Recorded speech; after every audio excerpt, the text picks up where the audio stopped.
Gloire à Dieu. Tout le monde dit gloire à Dieu. Que le Seigneur bénisse tout le monde ce jour au nom de Jésus. Père, nous te disons merci pour cette heure. Nous demandons, Seigneur, que tu touches tout cœur, que tu touches toute âme, que tu touches toute vie aujourd'hui au nom de Jésus. Et nous prions, Seigneur, que tu ouvres nos yeux de compréhension, afin que tous ceux dont nous avons besoin de connaître, d'avoir, de croire, tout ce que nous devons embrasser, tout ce que nous devons faire, que tu nous donnes la grâce de les avoir au nom de Jésus. Et nous prions, Seigneur, que comme nous venons semaine après semaine, mois après mois, Seigneur, nous prions que nous grandissions pour que nous devenions des gens matures en Christ au nom de Jésus. Et je prie qu'aucun d'entre nous ne demeurera le même. Ta puissance dans chaque vie, ta lumière dans chaque vie, ta grâce dans chaque vie et tout ce que tu nous donnes. Il y aura l'accomplissement des promesses dans chacune des vies au nom de Jésus. Nous te remercions parce que nous savons que tu nous as répondu. Au nom puissant de Jésus, nous prions. Un autre Amen. Que le Seigneur vous bénisse. Nous regardons, nous considérons 1 Corinthiens chapitre 12. 1 Corinthiens chapitre 12, verset 12. 1 Corinthiens 12, verset 12. Car comme le corps est un et a plusieurs membres, et comme tous les membres du corps, malgré les noms, ne forment qu'un seul corps, ainsi en est-il de Christ. Et il nous dit en verset 13, dans le verset 13, nous avons tous en effet été baptisés dans un seul esprit pour former un seul corps, soit juif, soit grec, soit esclave, soit libre. Et nous avons tous été abreuvés d'un seul esprit. Dans le verset 14, ainsi le corps n'est pas un seul membre. Qu'est-ce que cela veut dire? Si la tête allait passer par là, il n'y a pas de cou, il n'y a pas de main, il n'y a pas de pied. Cela serait bizarre. Tout le monde va fuir.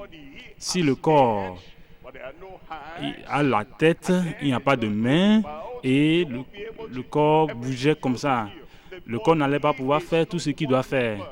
Le corps n'est pas constitué d'un seul membre, mais il est formé de plusieurs membres. Et il nous dit que tous ces membres externes, les membres visibles, les membres internes, les membres invisibles, tous ces membres du corps travaillent ensemble. Ils sont différents les uns des autres. Verset 15, il nous dit, dans le verset 15, si le pied disait, parce que je ne suis pas une main, je ne suis pas du corps, ne serait-il pas du corps pour cela? Il n'y a pas de supériorité, il n'y a pas d'infériorité. Le pied fait partie du corps. La main fait partie du corps également. Regardez le verset 16. Verset 16. Si l'oreille disait, parce que je ne suis pas un œil, je ne suis pas du corps, ne serait-elle pas du corps pour cela? L'œil est là, l'oreille est là. Verset 17. Il nous dit, si tout le corps était œil, où serait l'ouïe? S'il était tout ouïe, où serait l'odorat? Il nous dit,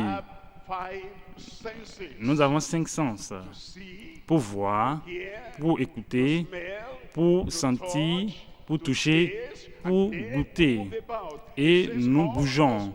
Il dit tous ces membres du corps sont très importants et ils sont très essentiels. Et il nous dit que c'est l'œuvre de Dieu, c'est l'arrangement de Dieu. Regardez le verset 18. Dans le verset 18, il nous dit, maintenant, Dieu a placé chacun des membres dans le corps comme il a voulu.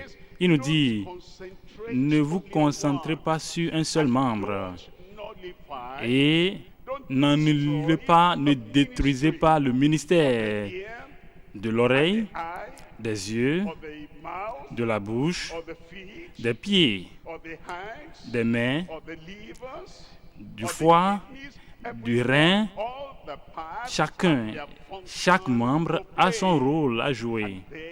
Et lorsque nous apprécions tellement un seul membre du corps et nous transférons toutes les fonctions de tous les autres membres du corps à un seul membre du corps de l'Église, même la tête, la main dit, la tête est si importante, je ne vais pas faire ce qui me convient de faire, que la tête le fasse.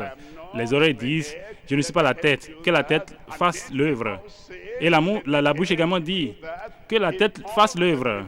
Si tous les membres transféraient toutes les responsabilités, si nous transférons tout cela à la tête, alors nous sommes en train d'aller contre le plan de Dieu et le but de Dieu. Et nous sommes en train d'aller contre l'utilité de tous les membres de l'Église. Ce que Dieu dit ici, c'est quoi?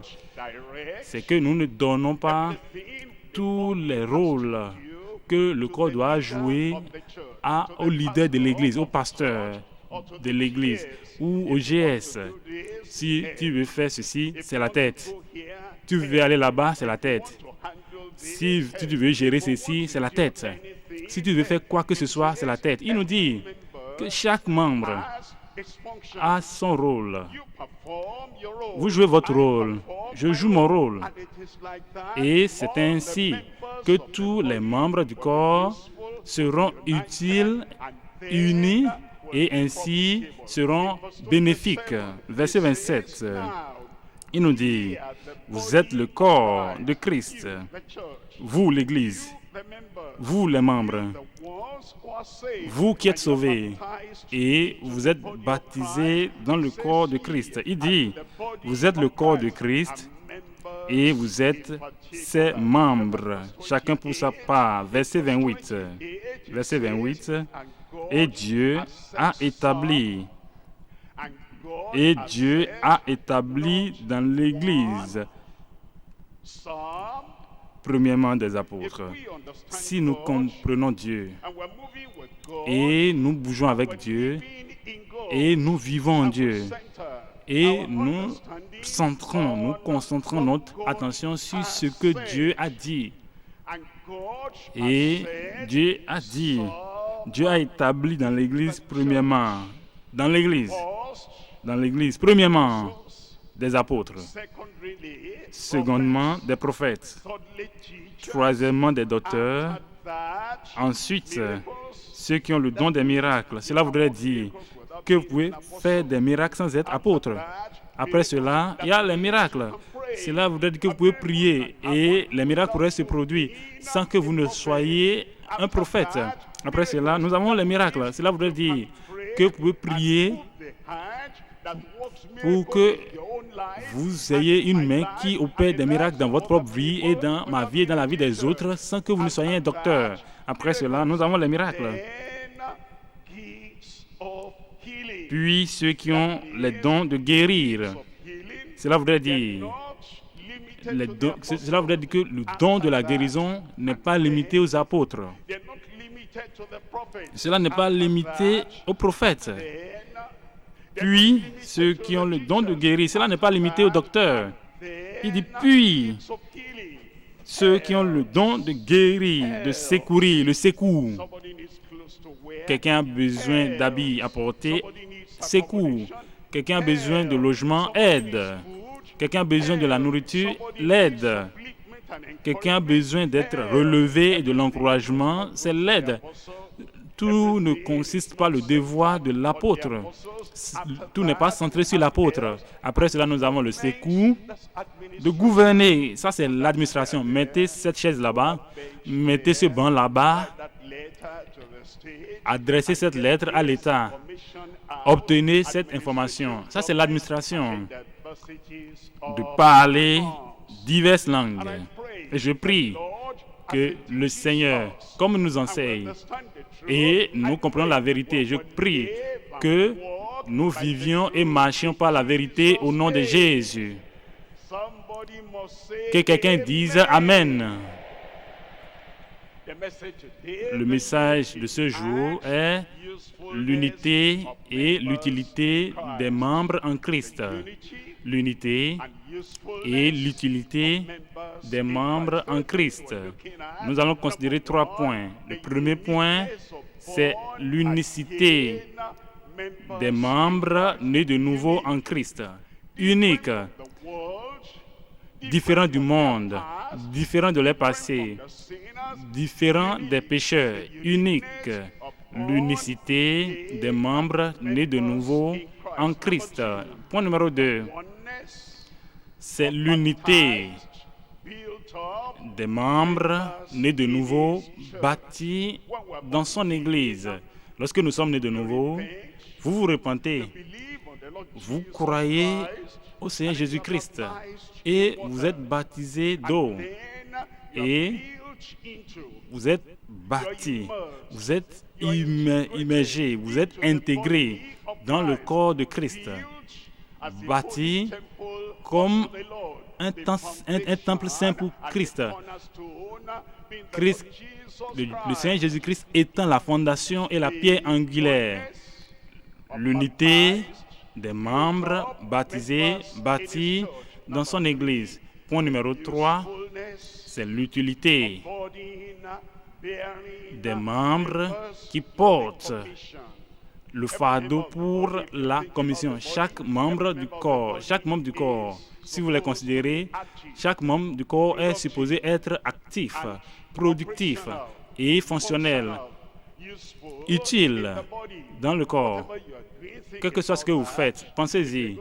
Si vous devez faire du progrès dans ce devoir, dans ce travail, vous avez besoin de la tête, vous avez besoin de votre cerveau, vous avez besoin de vos yeux pour voir, vous avez besoin de vos oreilles pour écouter, pour entendre, vous avez besoin de vos mains pour tenir quelque chose, vous avez besoin de vos pieds pour vous faire marcher, pour vous amener là où vous devez aller, pour pouvoir réaliser le devoir. Chaque membre est utile. Tout le monde est utile dans le royaume. Nous avons donc l'utilité des membres qui portent le fardeau pour la commission. Point numéro 1, c'est l'unicité des membres nés de nouveau en Christ. En Jean chapitre 3, verset 3. Jean 3, verset 3. Jésus lui répondit, en vérité, je te le dis, si un homme ne naît de nouveau, il ne peut voir le royaume de Dieu. Regardez le verset 5. Le verset 5, il nous dit, une fois encore, Jésus répondit, en vérité, je te le dis, si un homme ne naît d'eau et d'esprit, il ne peut entrer, il ne peut pas être intégré, il ne peut pas devenir partie, il ne peut pas faire partie du royaume de Dieu. La première expérience essentielle, c'est que vous naissez de nouveau. Vous êtes transformé. Vous devenez une nouvelle créature en Christ. Vous ne pouvez pas être un homme naturel et entrer dans le royaume comme ça. Vous ne pouvez pas être un homme naturel et être membre de Christ. L'homme naturel pourrait être éduqué. L'éducation ne fait pas de vous un membre du corps de Christ. Un homme naturel pourrait être intelligent, mais l'intelligence ne fait pas de vous un membre du corps de Christ. Cet homme naturel peut être moralement bon. La moralité seule, sans être né de nouveau, ne fait pas de vous un membre du corps de Christ. L'intelligence, vous devez naître de nouveau. Éduqué, vous devez naître de nouveau. Vous êtes moralement bon, il faut toujours être né de nouveau. Tous ont péché et sont privés de la gloire de Dieu. C'est lorsque vous vous détournez des ténèbres et vous venez dans la lumière. Vous vous détournez de votre vie ancienne et vous venez à Christ. Si un homme est en Christ, il est une nouvelle créature. Voici, les choses anciennes sont passées et toutes choses deviennent nouvelles. Né de nouveau. Vous devenez un membre unique, né de nouveau en Christ. Dans Jacques, chapitre 1, Jacques, chapitre 1, verset 18, il dit, « Il nous a engendrés selon sa volonté, par la parole de vérité. » Par la parole de vérité. Vous écoutez la parole de vérité, ça c'est la parole du salut. Ça c'est l'évangile du salut. Et c'est l'évangile qui nous dit que Christ et Christ seul est le Sauveur. Nous acceptons cela, nous croyons cela, nous confessons cela. Et nous venons au Seigneur. Et le Seigneur efface tout notre passé. Il nous a engendrés selon sa volonté par la parole de vérité, afin que nous soyons en quelque sorte les prémices de ces créatures. Distincts, uniques, totalement et complètement séparés pour le Seigneur, mis à part pour le Seigneur. Verset 21. Verset 21. C'est pourquoi, rejetant toute souillure et tout excès de malice, recevez avec douceur, il n'y a pas d'orgueil ici, recevez avec douceur, il n'y a pas une attitude de « je connais tout ici » lorsque vous venez pour recevoir la parole. Je suis seulement venu pour écouter, je connais tout. Mais si vous venez, si vous êtes un vrai enfant de Dieu et vous êtes né de nouveau, et vous avez été ôté du monde et vous êtes dans le royaume, vous venez, vous recevez la parole avec douceur, la parole qui a été plantée en vous et qui peut sauver vos âmes. Il dit, recevez avec douceur la parole qui a été plantée en vous et qui peut sauver vos âmes. Quelle est l'unicité donc d'un membre réel du corps de Christ? L'unicité est que il est né de nouveau. C'est pas tout le monde qui est né de nouveau. Donc si vous êtes né de nouveau, vous êtes unique. Non seulement cela, vous avez été appelé hors du monde, séparé du monde. Vous êtes différent et distinct du monde. C'est là l'unicité. Vous êtes une nouvelle créature en Christ. L'ancien mode de vie est parti. Une nouvelle vie a commencé. Et vous pouvez dire par la grâce de Dieu, j'étais comme ça, mais je ne suis plus comme ça. Vous êtes unique, vous êtes différent. L'unicité des membres nés de nouveau en Christ. Et maintenant, vous avez reçu la parole de Dieu qui est gravée sur votre âme, qui peut vous rendre salut, qui peut vous rendre sage au salut. Luc 10, Luc chapitre 10, verset 20. Luc 10, verset 20. Cependant, ne vous réjouissez pas de ce que les esprits vous sont soumis, mais réjouissez-vous de ce que vos noms sont écrits dans les cieux. Unique. Vous savez, le reste des gens, les citoyens du monde, ils ont leurs noms enregistrés dans le monde. Peut-être ils ont leur identité, ils ont les cartes d'identité, ils ont leur numéro, ils ont les photos qui sont enregistrées auprès des sociétés nationales. Peut-être que vous êtes dans une entreprise et on met votre nom dans le rapport de cette entreprise. Tout le monde le fait. Mais l'unicité, c'est que votre nom n'est pas seulement dans ces rapports, dans ces registres, mais également au ciel. Il dit, ne vous réjouissez pas de ce que les esprits vous sont soumis, mais réjouissez-vous de ce que vos noms sont écrits dans les cieux. Comment puis-je savoir si mon nom est écrit dans les livres aux cieux, dans les cieux? Regardez les mondes autour de vous. Regardez ce menteur. Regardez ce trompeur. Regardez ce querelleur. Regardez cette personne qui prend tout le monde pour ennemi. Pensez-vous que les noms sont écrits dans les livres qui sont aux cieux? Non. Si vous êtes seulement humain, si vous êtes charnel, si vous êtes naturel, si vous êtes pécheur, si vous êtes un transgresseur, vous savez que vos noms ne figurent pas dans les registres du ciel. Mais les gens qui se sont repentis de leurs péchés, ils sont nés de nouveau et le ciel reconnaît ces gens.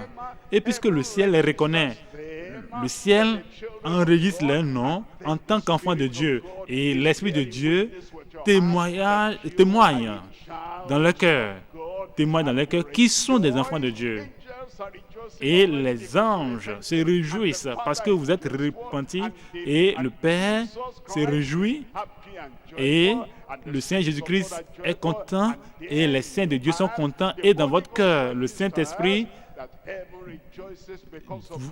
vous donne le témoignage que le ciel se réjouit à cause de vous et à cause de toi et toi aussi tu peux te réjouir parce que ton nom est inscrit au ciel.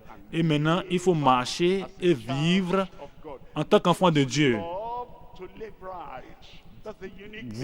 Vous aimez vivre une vie juste. C'est l'unicité. Les gens du monde aiment se battre. Mais vous aimez faire les choses selon la parole de Dieu. C'est ce qui fait votre unicité. Cela vous rend différent, unique. Cela fait de vous quelqu'un mis à part, séparé des gens du monde. 1 Jean, chapitre 3. 1 Jean, chapitre 3. 1 Jean, chapitre 3, verset 9.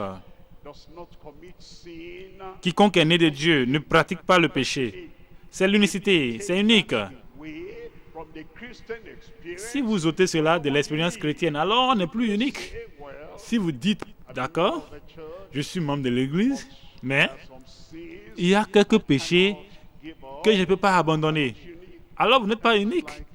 Vous êtes donc comme tous les autres dans le monde. Qu'est-ce qui fait d'eux des pécheurs et des gens du monde? Les attitudes, les habitudes, les comportements, ils ne veulent pas abandonner les péchés. Donc si vous aussi, vous n'abandonnez pas et vous êtes comme eux, j'aime ma bouteille d'alcool. J'aime ma cigarette. J'aime mes partenaires de péché. Et je ne peux pas abandonner. Alors, vous êtes comme eux. Vous n'êtes pas nés de nouveau. Si vous êtes nés de nouveau, quiconque est né de Dieu ne pratique pas le péché. Parce que la sémence de Dieu demeure en lui. Et il ne peut pécher parce qu'il est né de Dieu. Je prie que chacun de nous ait cette expérience au nom de Jésus. Amen. Le verset 10, dans le verset 10, il nous dit, c'est par là que se font connaître. C'est par là que se font reconnaître les enfants de Dieu et les enfants du diable. Quiconque ne pratique pas la justice n'est pas de Dieu, non plus que celui qui n'aime pas son frère.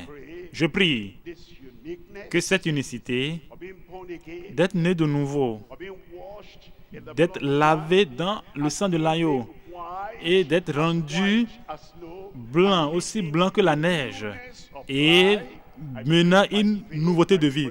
Je prie que par la foi, par la prière, par la soumission totale au Seigneur, que ceci devienne votre portion au nom de Jésus.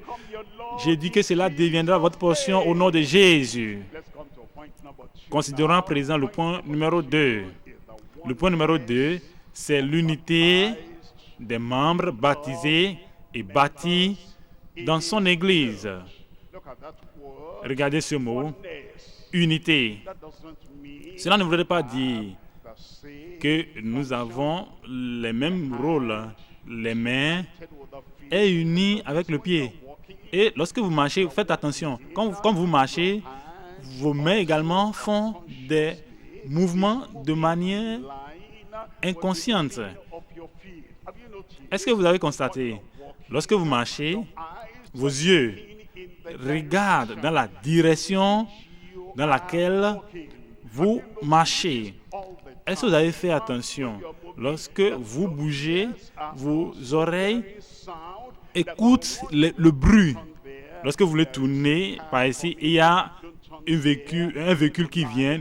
Il ne faut pas aller là-bas, sinon il y aura une collision. Est-ce que vous faites attention? Vous respirez, vos poumons travaillent et contribuent à la marche. Ce que je veux dire, c'est que tous les membres du corps fonctionnent de manière coordonnée. Ils coopèrent et sont unis dans n'importe quelle activité que vous faites. Lorsque la main ne coopère pas avec la tête et les pieds ne marchent pas selon la direction de la tête, nous disons que cette personne a un problème mental parce que la tête ne peut pas contrôler les membres du corps. Les membres du corps sont en désaccord, ils sont désunis. Et à cause de cette division et de désunion, on dit que l'ensemble des entités, les mains, les pieds, les reins, le cœur, le cerveau, les yeux, on dit que eux tous, mis ensemble comme une personne, on dit qu'ils ont tous un problème mental. On dit que c'est de la folie. On dit qu'une telle personne est folle. Maintenant, si les membres du corps de Christ, les membres du corps de Christ qui sont sauvés, les vrais membres, mis à part, purifiés, purgés, s'ils ne sont pas unis ensemble, ils font de ce corps, c'est comme du blasphème. Ils font de ce corps, avec Christ le corps, ils rendent le corps fou. Et c'est là, ils apportent un blasphème dans le corps. Lorsque les membres du corps ne sont pas un, ne sont pas ensemble, le Seigneur veut que nous soyons un. Je vous explique. Lorsque vous venez en Christ, vous êtes baptisés en Christ. Marc chapitre 15, verset 16. Il nous dit,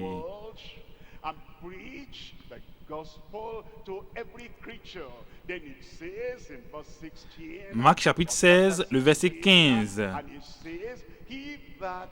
Puis il leur dit, allez par tout le monde et prêchez la bonne nouvelle à toute la création. Celui qui croira et qui sera baptisé sera sauvé. Quand vous croyez au Seigneur et votre nom est écrit dans le livre de vie, alors vous intégrez le corps de Christ. Mais maintenant, pour que vous vous identifiez au Seigneur Jésus-Christ, vous êtes immergé dans l'eau. Vous êtes immergé dans l'eau, vous êtes baptisé d'eau pour montrer votre ensevelissement avec Christ. Et on vous ressort, et quand on le fait, c'est pour montrer que vous ressuscitez avec Christ. Il dit, celui qui croira qui sera baptisé sera sauvé, mais celui qui ne croira pas sera condamné, même s'il est baptisé. Mais celui qui ne croira pas, même s'il est né dans l'église, mais celui qui ne croira pas, même s'il paie les dîmes et les offrandes, mais celui qui ne croira pas, même si c'est quelqu'un comme moi, mais celui qui ne croira pas sera condamné. Les membres baptisés dans son église. Regardez Éphésiens chapitre 2. Éphésiens chapitre 2, 19. Éphésiens 2, verset 19. Ainsi donc, vous n'êtes plus des étrangers. Si vous vous êtes déjà repentis, ainsi donc, vous n'êtes plus des étrangers. Vous vous rappelez du jour, de l'heure, de l'endroit où vous avez reçu le Seigneur Jésus comme votre Sauveur et Seigneur personnel et votre vie a été transformée. Si cela a été fait, ainsi donc, vous n'êtes plus des étrangers. Si vous êtes connus du ciel, connus de Christ, si votre nom est dans le livre de vie au ciel, ainsi donc, vous n'êtes plus des étrangers. Si l'Esprit du Seigneur témoigne dans votre cœur que vous êtes enfant de Dieu, si votre comportement, si votre action ne contredit pas votre confession, ainsi donc, vous n'êtes plus des étrangers, ni des gens du dehors, mais vous êtes concitoyens des saints, gens de la maison de Dieu. Verset 20. Vous avez été édifiés sur le fondement. Vous avez été baptisés. Vous avez été intégrés dans le corps de Christ. Vous avez été édifiés sur le fondement des apôtres et des prophètes. Jésus-Christ lui-même étant la pierre angulaire. Verset 21. Il nous dit, en lui, tout l'édifice bien coordonné. Si vous avez un tas de briques, peut-être que les briques sont là et sont bonnes et vous fabriquez les briques. Vous avez les graviers, le ciment, le sable et vous mettez cela à part. Ça, ce n'est pas encore une construction. Et il y a des gens qui sont comme ça, ils sont comme ces briques. Et ils disent, je suis né de nouveau, je suis né de nouveau. Mais ils ne sont pas dans la construction, ils ne sont pas bâtis ensemble. Ils n'ont pas l'esprit, l'intention, ils n'ont pas l'humilité, ils n'ont pas la soumission qu'il faut pour permettre à une autre brique d'être sur eux et sous eux. Permettre à une autre brique d'être à gauche et à droite d'eux. Ils sont des gens qui sont seuls. Et tous ces gens qui sont seuls ne peuvent jamais bâtir une maison. Les gens qui se tiennent seuls. Ils pensent à ces désirs seuls. Tout ce que je veux, tout ce que j'aime, tout ce que je veux, je ne veux personne à côté de moi. Je ne veux que personne soit sur moi. Et ils se battent tout le temps. Alors, ces gens ne sont pas bâtis. Ils ne sont pas coordonnés. Verset 21. En lui, tout l'édifice bien coordonné s'élève pour être un temple saint dans le Seigneur. Dans le verset 22, regardez ce qu'il nous dit. En lui, vous êtes aussi édifiés. Si vous n'êtes pas une pierre, une brique qui est là-bas, même si c'est beau, même si c'est bien fabriqué, mais vous êtes isolé là-bas. Mais lorsque vous venez, et lorsque vous soumettez vos pensées, vos caractères, et vous êtes mature, et vous faites partie du corps de Christ, alors on peut parler de édifier pour être une habitation de Dieu en esprit. Une habitation de Dieu. Pensez-y. Un tas de pierres. Un tas de sable, de gravier. Personne ne va partir là-bas pour habiter ce lieu-là. Mais lorsque le ciment, le sable, les graviers sont mélangés et on fait de tout ceci une construction, on fait de tout ceci une habitation, alors le Seigneur peut venir vivre en nous. Mais lorsque l'église est dispersée, une église divisée, une partie est là-bas, une partie est ici, ils ne pensent jamais ensemble. Ils ne s'entendent jamais. Ils n'ont jamais une même pensée, une même foi, une même doctrine. Christ ne va pas vivre là-bas. Mais il dit, en lui vous êtes aussi édifiés pour être une habitation de Dieu en esprit. Il met l'accent sur notre unité. Et c'est lorsque nous sommes un que le Seigneur fera des merveilles au milieu de nous au nom de Jésus. Regardez Jean 17. Jean 17, Jean chapitre 17, verset 11. Je ne suis plus dans le monde. Christ est allé au ciel. Et ils sont dans le monde. Et je vais à toi, Père Saint.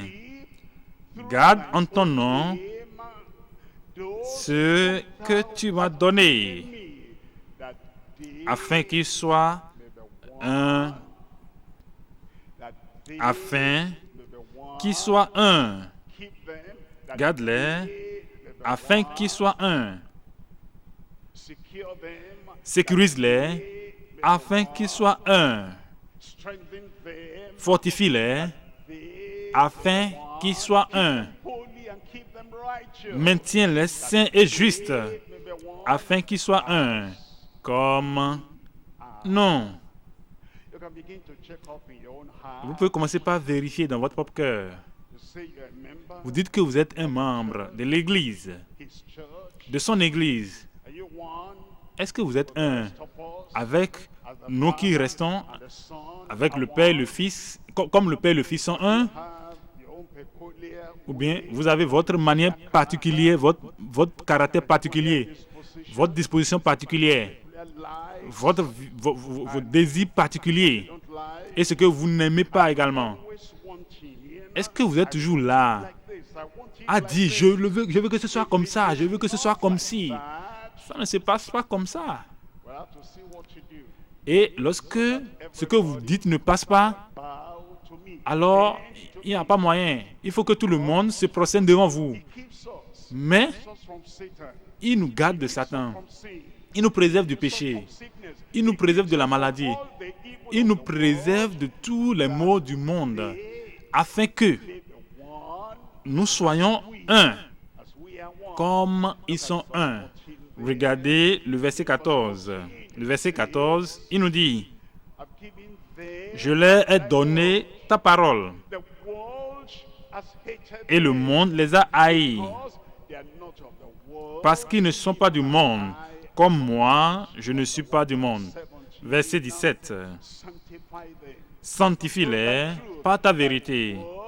Ta parole est la vérité. » Dans le verset 20, il nous dit, « Ce n'est pas pour eux seulement que je prie. » Ces 12-là, ces disciples initiaux.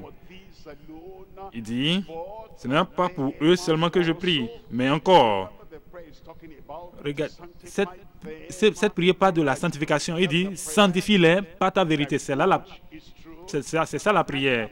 Il dit, « Ta parole, c'est la vérité. » Je ne prie pas pour les disciples de ce siècle seul, mais à tous ceux-là qui vont croire, mais encore pour ceux qui croiront en moi par leur parole. Verset 21.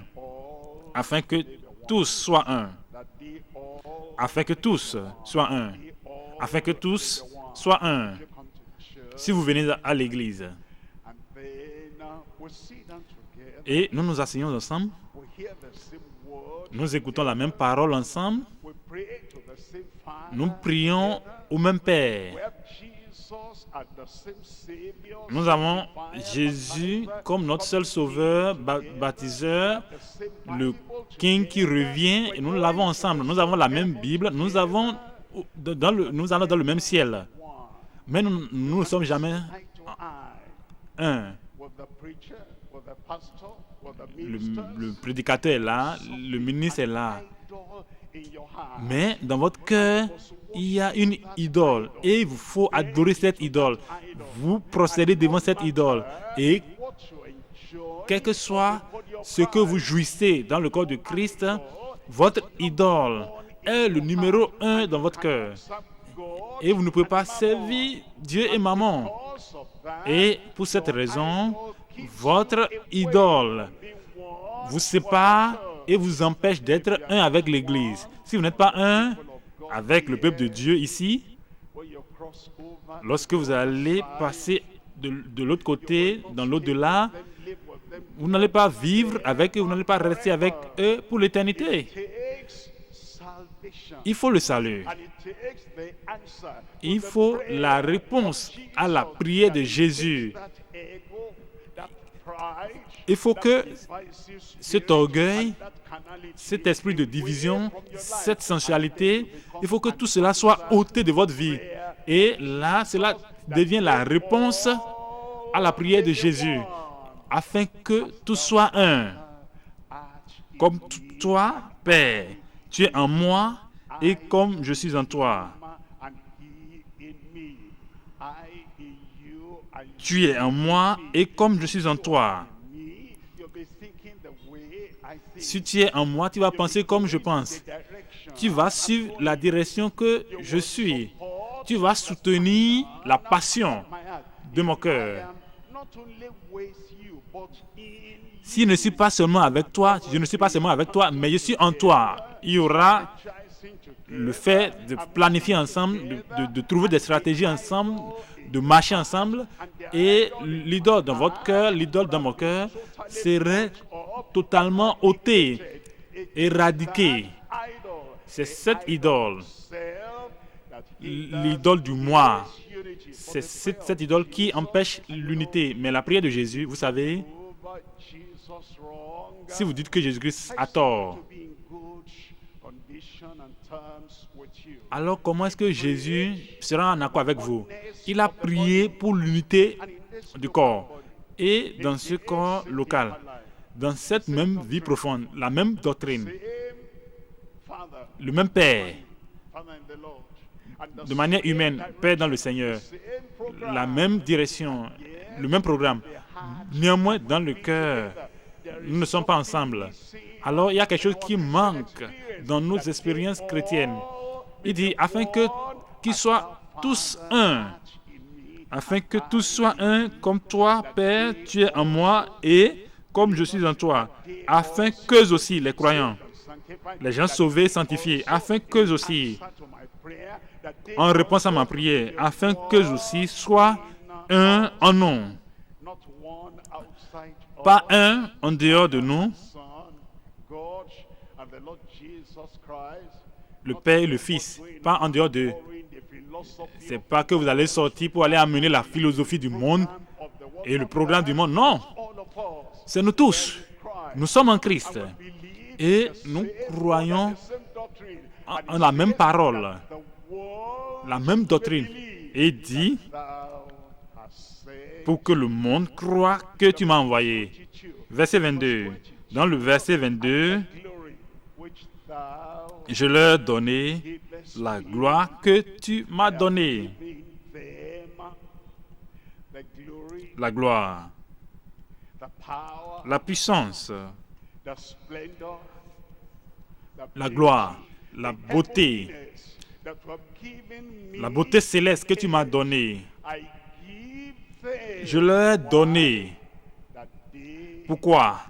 Afin qu'ils soient un, pas pour s'enorgueillir, pas pour dire, regardez-moi, regardez comment je suis beau, regardez combien je suis mignon.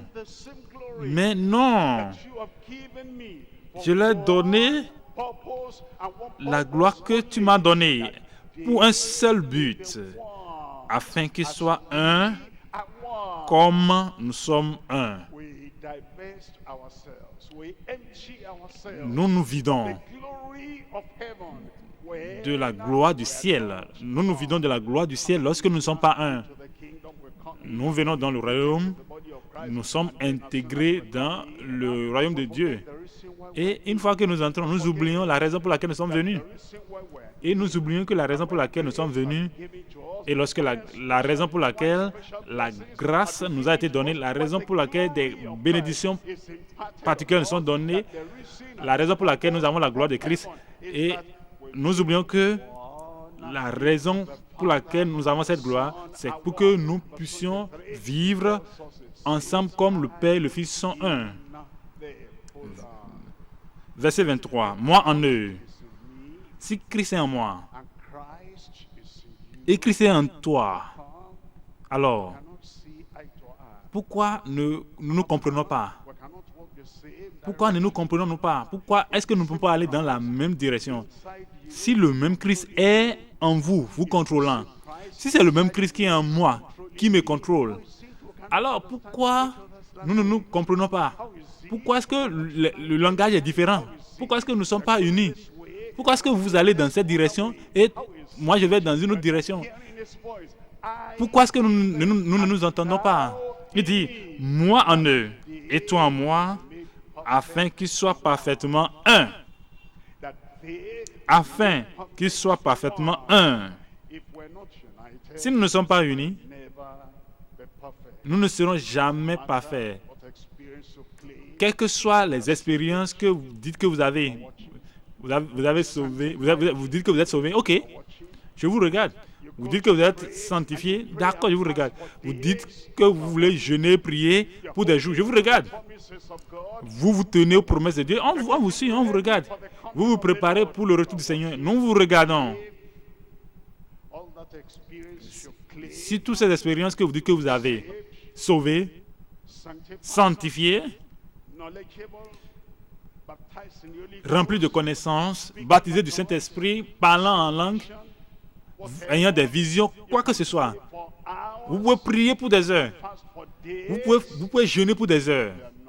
Si vous n'êtes pas un avec le corps, le peuple de Dieu, il n'y a pas moyen que vous soyez parfait.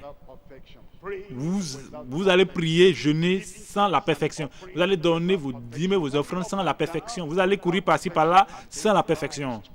Et lorsque Jésus-Christ va revenir,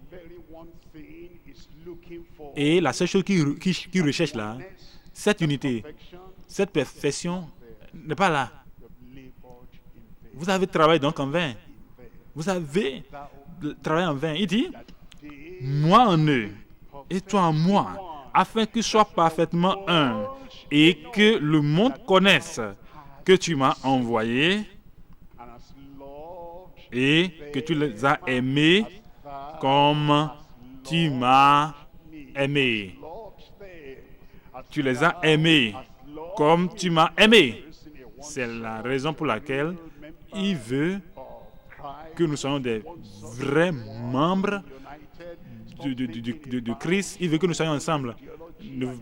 C'est cette affaire de mes idéologies. Et pensez à ce que Christ a donné afin que nous soyons unis en termes de vision, nous soyons unis en puissance pour pouvoir atteindre le monde et dire au monde que Christ est venu pour eux. Le point numéro 3 à présent, c'est le désintéressement des membres qui portent le fardeau pour la commission. Le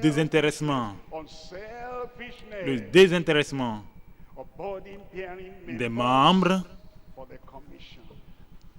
qui portent le fardeau pour la commission.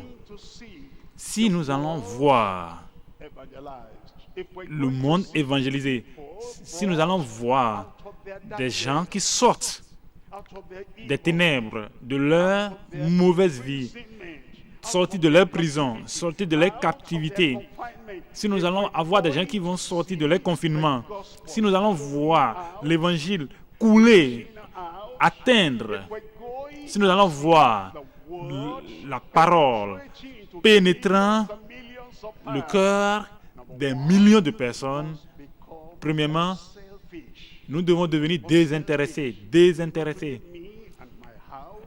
Non seulement moi et ma maison, non seulement moi et mes parentés, non seulement moi et mon église locale. Non seulement, il ne faut pas que ce soit moi seul et l'église du siège. Nous devons devenir désintéressés.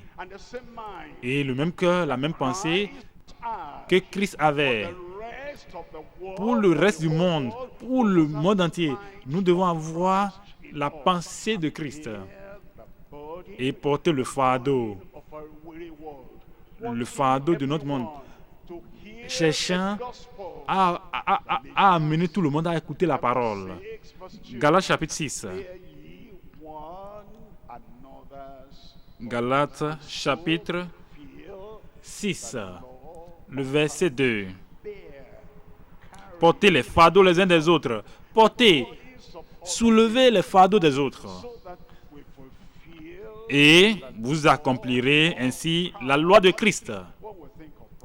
Lorsque nous pensons aux problèmes, d'une manière ou d'une autre, chacun a ses problèmes. Mais regardez ce que Dieu a fait pour vous. Regardez la grâce de Dieu que vous avez. Regardez les possibilités dans votre vie. Même s'il y a de petites choses, et la puissance de cet esprit est en train de les enlever. Mais regardez les grandes choses que Dieu a fait pour vous. Et il y a les autres qui sont là et n'ont rien. Et vous dites, tant qu'il y a encore des petits problèmes là, moi je ne vais pas aller là-bas. Ça c'est l'orgueil ça. Tant qu'ils ne me donnent ceci, cela, et l'argent doit être disponible. S'il n'y a pas de l'argent, je dois avoir quelque chose à manger. Tant que cela ne va pas être fait, je ne ferai rien pour le peuple de Dieu. Vous allez attendre longtemps si c'est ça. Mais le Seigneur dit, portez les fardeaux les uns des autres, et vous accomplirez ainsi la loi de Christ. En Luc chapitre 9, verset 49.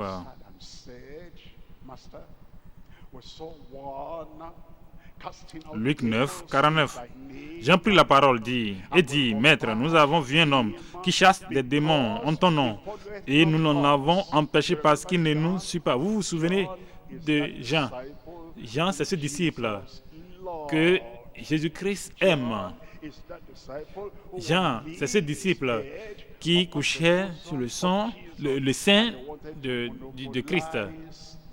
Et donc, il voulait monopoliser l'amour de Christ. Il voulait monopoliser les vertus venant de Christ. Jean, ça, c'est pas le désintéressement, ça. Peut-être que vous êtes comme ça. C'est l'égocentrisme, ça. Vous avez le privilège de connaître le Seigneur. Et il veut que... Vous ne voulez pas que les autres viennent là-bas. Et vous dites, qu'est-ce que vous faites là? Qui vous a amené là? Est-ce que vous ne savez pas que cette position, c'est pour telle personne? Il dit, nous avons vu quelqu'un, un homme, qui chasse des démons en ton nom. Et nous l'en avons empêché parce qu'il ne nous suit pas. Regardez le verset 50. Le verset 50 nous dit, ne l'en empêchez pas. Lui répondit Jésus, Jean, tu ne partages pas la pensée de Christ. Christ ne veut pas que vous arrêtez quelqu'un. Il ne veut pas que vous bloquiez quelqu'un. Et vous êtes occupé, allant par-ci, par-là, disant, ne faites pas ça, ne faites pas ça, ne faites pas ci. Mais Jésus dit, ne l'en empêchez pas, lui répondit Jésus, car qui n'est pas contre vous est pour vous. Nombre. En Nombre, chapitre 11. Nombre, chapitre 11, verset 27. Nombre 11, le verset 27. Un jeune garçon a couru l'annoncer à Moïse et dit, Eldad et Médad prophétisent dans le camp. Chacun a sa partie. Chacun d'eux a sa part.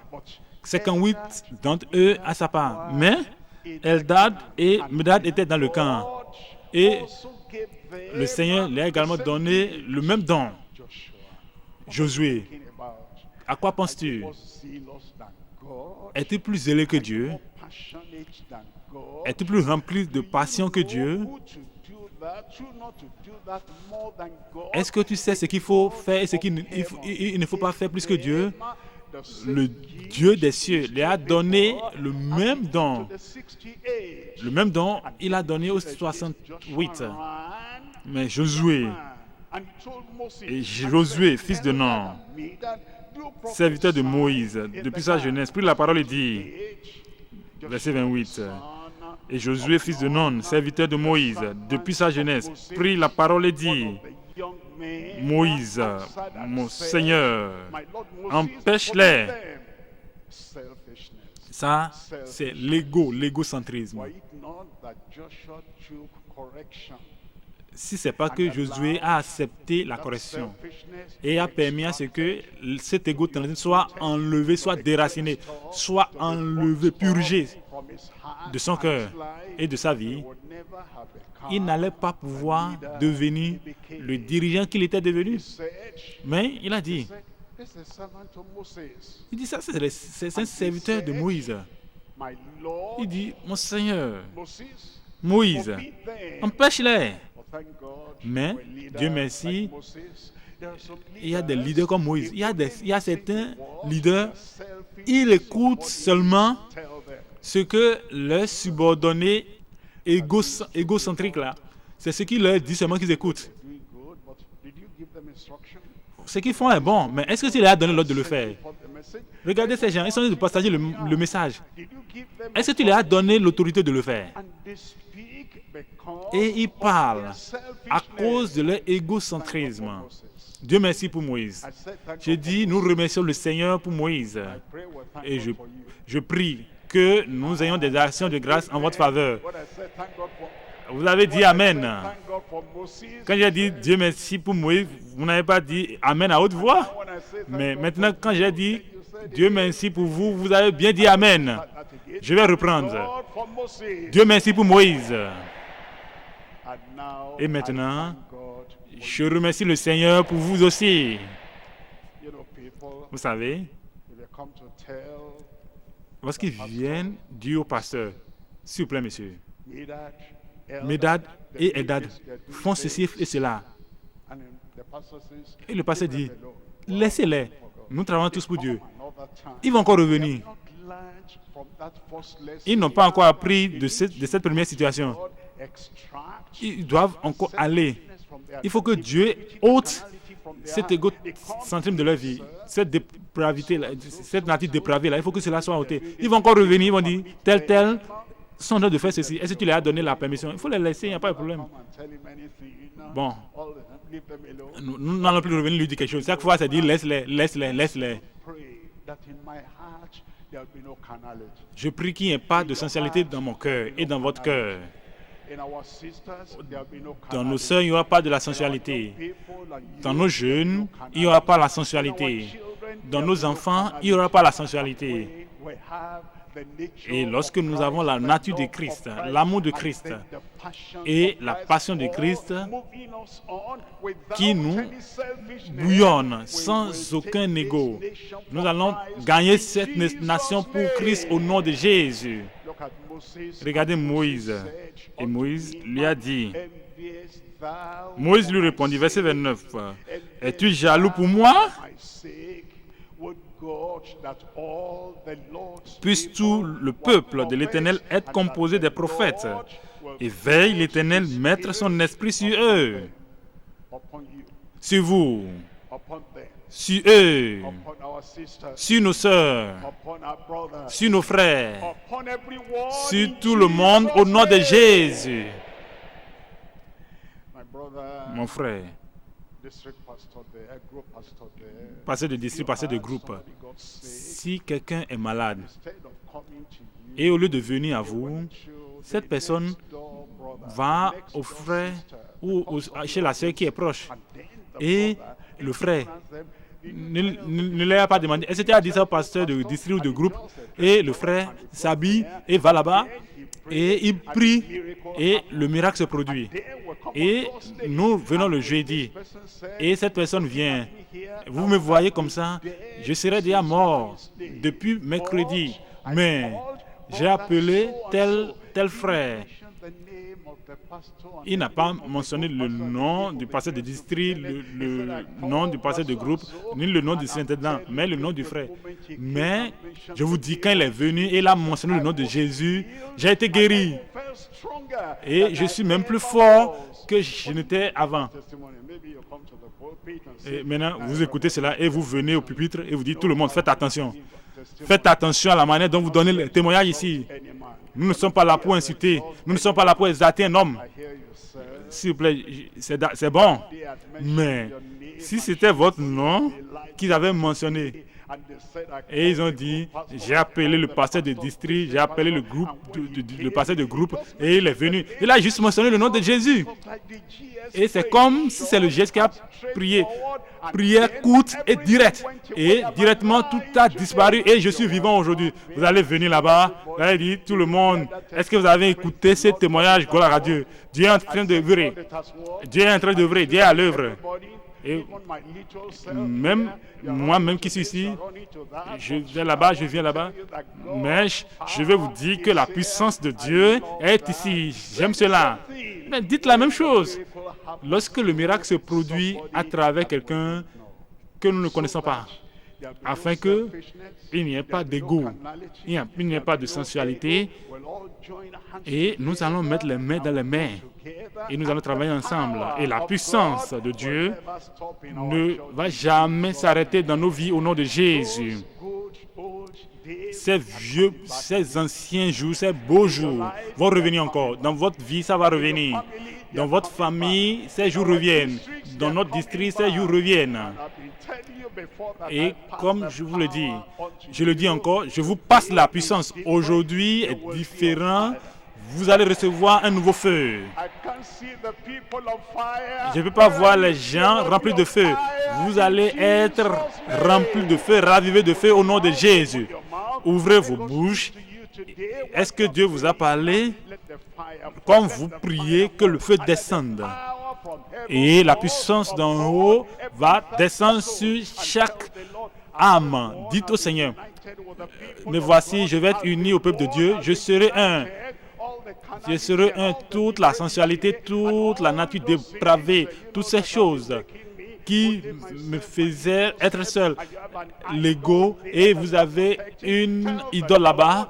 Dites au Seigneur que cette idole soit ôtée par le Seigneur de votre cœur. Et vous allez avoir une sanctification réelle et une unité réelle. Et une unité réelle avec le peuple de Dieu au nom de Jésus. Dites-lui cela.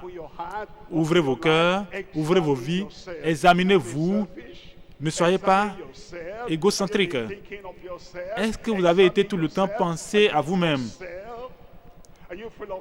Est-ce que vous êtes rempli de moi? Est-ce que vous êtes rempli de sensualité? Est-ce que vous êtes rempli de la dépravation? Dites, Seigneur, travaille dans mon cœur, travaille dans mon âme, travaille dans mon esprit. Arrache toutes ces choses de ma vie. Enlève l'ego, enlève la désunion de mon cœur.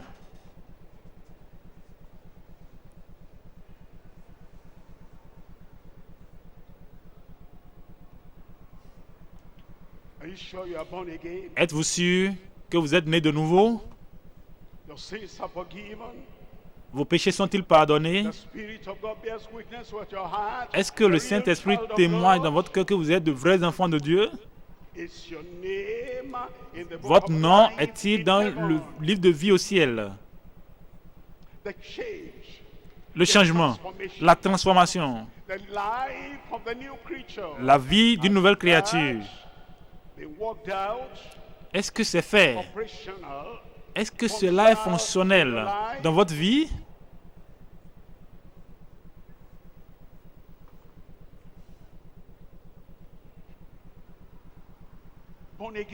Né de nouveau. Êtes-vous né de nouveau? Est-ce que la parole est gravée dans votre cœur? Est-ce que vous recevez la parole avec douceur et soumission? Ou bien il y a l'orgueil là-bas? L'orgueil s'est déjà glissé dedans. Et l'orgueil se tient à la porte de votre cœur. Et ne permet pas à la parole de pénétrer votre cœur. Recevez la parole avec douceur. Ayez une vie chrétienne unique.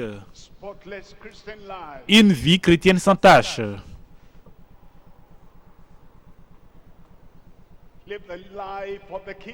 Menez la vie du royaume. La vie du royaume. Le comportement du royaume. La justice du royaume. kingdom love, l'amour du royaume, kingdom yieldedness, la soumission du royaume. are you integrated into the body of Christ? Êtes-vous intégré au corps de Christ, Built up? bâti? Are you an isolated block? Êtes-vous une brique isolée? Êtes-vous seul à vous-même? All you see is yourself. Tout ce que vous voyez, c'est vous-même. All you know is your need. Tout ce que vous connaissez, c'est vos besoins. Are you full of yourself? Êtes-vous rempli de vous-même? Imbu de vous-même?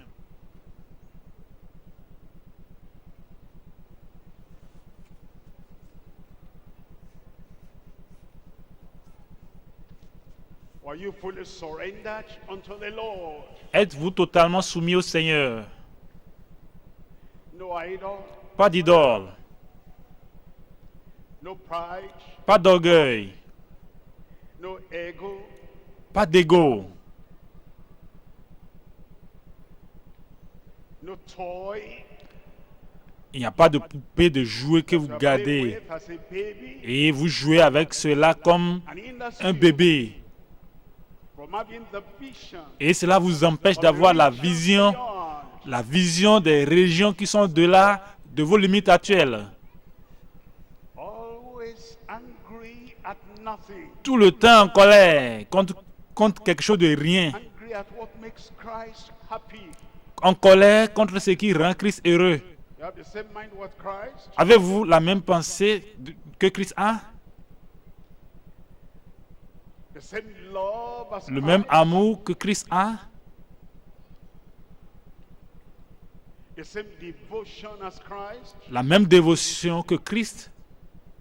The same pursuit as Christ. La même poursuite que Christ a? He prayed for our sanctification. Il a prié pour notre sanctification.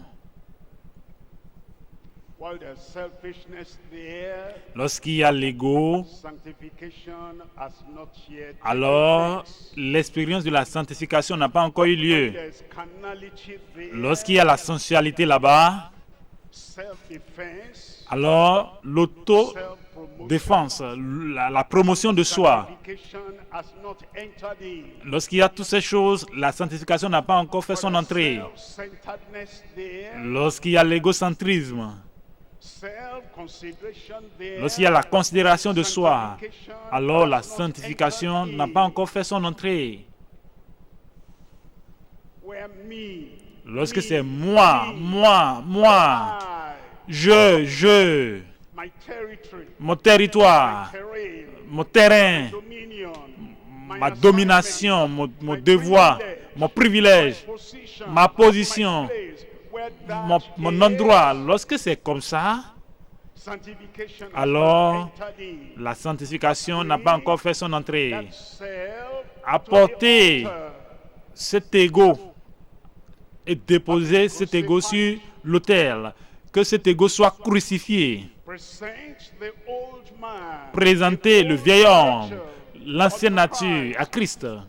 Let that thing be crucified. Que cet vieil homme-là soit crucifié. Body of sin Que le corps du péché destroyed. soit détruit. Then Alors, will you profess sanctification? vous pouvez alors confesser, donner la profession que vous avez cette expérience de la sanctification.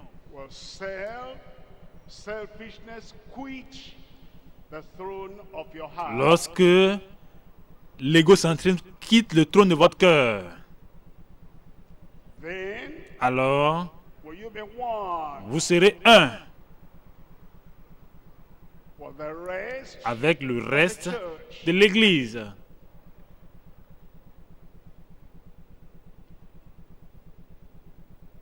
As the Father Comme le Père and the Son et le are Fils one.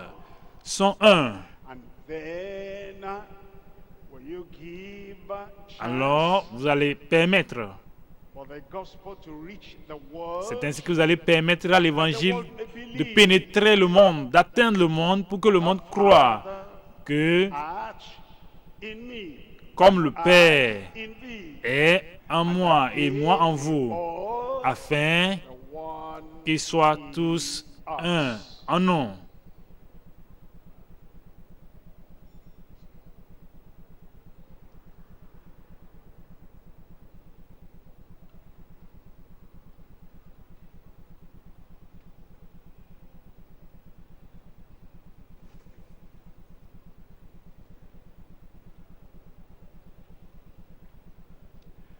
Don't just come to church. Ne venez pas seulement à l'église, Let everything we're hearing que tout ce que nous penetrate recevons, nous your entendons heart. pénètre votre cœur. And pray Priez that from this day, afin qu'à partir d'aujourd'hui, your life votre will be vie different. sera différente. Your attitude will be different. Priez que votre attitude soit différente, Disposition will be different. que votre disposition soit différente, You become really unique. afin que vous deveniez réellement unique, An instrument of unity un instrument d'unité for the church of the living God. pour l'Église du Dieu vivant.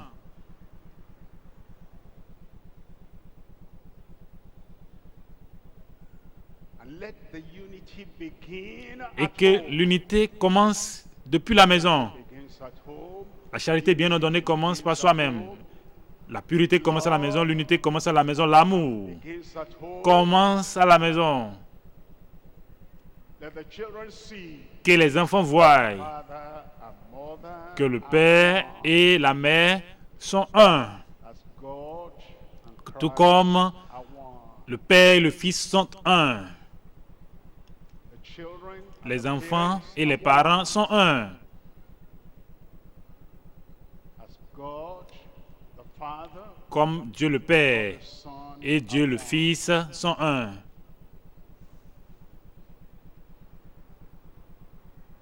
The members of the church are one. Les membres de l'Église sont The un. ministers, Avec les ministres, as God and Christ tout comme Dieu are one. et Christ sont un.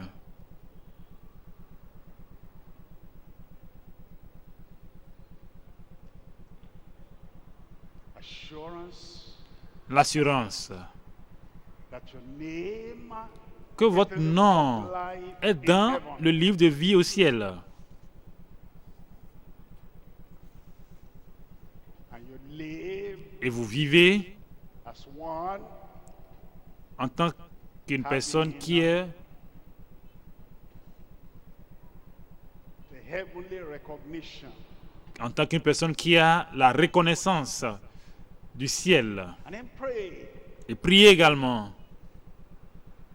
that as you are one, sanctified, purified, que comme nous sommes un, sanctifiés, Adamic nature taken away, la nature adamique ôtée, that the fire, que le feu, the power la puissance of the Holy du Ghost Saint-Esprit will be upon your life. soit sur votre vie. Power, La puissance et le feu, fervency, la ferveur, strength, la force venant d'en haut will be in your life. sera dans votre vie.